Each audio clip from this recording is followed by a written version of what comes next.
શું તમે નક્કી કરો છો કે આજે જીમ જવું છે કે આજે પુસ્તક વાંચવું છે, પણ છેલ્લે આળસ જીતી જાય છે? આજે 1 મિનિટનો જાદુઈ નિયમ તમને શીખવાડીશ જે તમારી આળસને કાયમ માટે ખતમ કરી દેશે.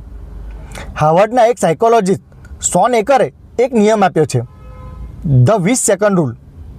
આપણું મગજ બહુ જ આળસુ છે. જે કામ કરવામાં 20 સેકન્ડથી વધારે લાગે છે ને તે કામ કરવાનું મગજ ટાળે છે. જો તમારે દરરોજ સવારે કસરત કરવા હોય ને તો રાત્રે તમારા શૂઝ અને કપડાં પલંગની બાજુમાં તૈયાર રાખીને મૂકી દો. કેમ? કારણ કે સવારે ઉઠીને તેને શોધવામાં 20 સેકન્ડ બચશે અને તમારું મગજ ના નહીં પાડી શકે. એનાથી ઉલટું, જો તમારે ફોન જોવાની આદત છોડવી હોય ને તો ફોનને બીજા રૂમમાં મૂકી દો. 20 સેકન્ડ ચાલીને જવાની તમારી આળસમાં તમારું મગજ કહી દેશે, ચાલ રહેવા દે ભાઈ, અત્યારે નથી જોવો.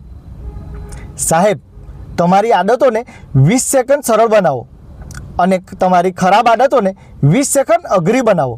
બસ આટલું કરશો ને તો જિંદગી આપોઆપ બદલાઈ જ જશે. મિત્રો, શિસ્ત એ કઠોર મહેનત નથી, પણ તમારા મગજને સ્માર્ટલી ચલાવવાની એક કળા છે. આ 20 સેકન્ડનો જાદુ આજે જ અજમાવી જુઓ. જો તમે પણ આજે કોઈ સારી આદત શરૂ કરવા માંગતા હો ને તો કોમેન્ટમાં સ્ટાર્ટ નાવ લખજો. અને દરરોજના જ આવી મારી સરસ મજાની વાતો આવતી જ રહે છે જે જીવન જીવવામાં ખૂબ જ મદદરૂપ થાય છે. તો બ્રિજેશ ઓફિશિયલને સબસ્ક્રાઈબ કરવાનું ચૂકતા નહીં.